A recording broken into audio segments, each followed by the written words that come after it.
مخالفان مساعدت در فرار با موتورهای باربری پارچه‌های گمرکی توزیع نموده و از این طریق روزانه حدود 1 میلیون افغانی عاید به دست می‌آورند. مستندات مربوطه در ولایت فرا میگویند روزانه 120 موتر باربری از مرز ملی 78 یا شیخ ابونصیفرایی به مرکز فرا می‌آیند و مخالفان مساعدت در مسیر را از هر موتر مبلغ 8000 افغانی می‌گیرد و برای این موترهای باربری پارچه‌های اخاذی نیز توزیع می‌کند.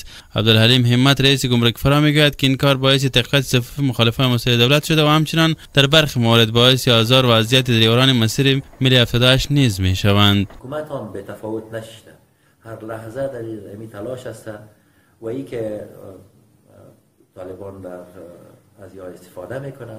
یک مثلا حقیقت هستن که اینا برشان یعنی بسیار من اگری در محکم بتانه و ای جای بگیره دیگه یک راه واضح، یک راه اقتصادی هستن برشان که اینا میتونه از اکمال اقتصادی خود بکنه.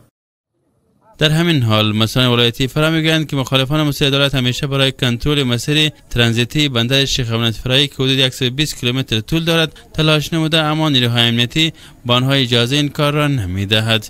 محمد عارف شاهجهان والی فرا میگوید که مخالفان مساعدت چندین بار تلاش نمودند بالای این مسیر برای خود پسته گمرکی ایجاد کند، اما آنها برایشان اجازه نداده است. در اواخر بسیار زیاد تلاش کردند و از نیروهای بسیار کافی استفاده کردند.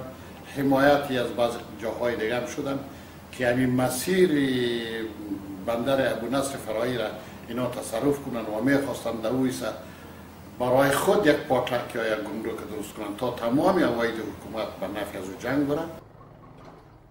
کارشناسان مربوطه میگویند که اخاذی‌های مخالفان مساعدت از موتورهای باربری از سوی باعث فرار عواید گمرکی می شود و از طرف دیگر سنگر جنگ در ولایت را نیز داغ‌تر خواهد کرد.